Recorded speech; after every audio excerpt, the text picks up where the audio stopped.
One Earth, 7 seas, 7 continents, 196. How many provinces in the Philippines?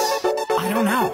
How many? Believe it or not, 81. Abra, Kalinga, Aurora, Laguna, Maguindanao, Ifugao, Isabela, Aklan and Basilan, Sulu, Biliran, Leyte, Cagayan, Bulacan and Palawan, Batanes, Batangas, Bohol, Guimaras, Agusan del Norte, Agusan del Sur, Capiz, Cavite, Bataan, Masbate, Ilocos, Norte, Ilocos Sur, Tarlac, Tawi-Tawi, Cebu, Sarangani, Camarines Norte, Sorsogon, Compostela Valley, Quezon, Zambales, Camarines Sur and Bukidnon, Zamboanga, Sibugay and Del Sur, Albay, Zamboanga del Norte din, there's Pampanga, Nueva Ecija, Nueva Vizcaya and Camiguin. These are the Philippine provinces. Every Pinoy in the world comes from one of them. Mabuhay! These are the Philippine provinces. There are 7,107 islands.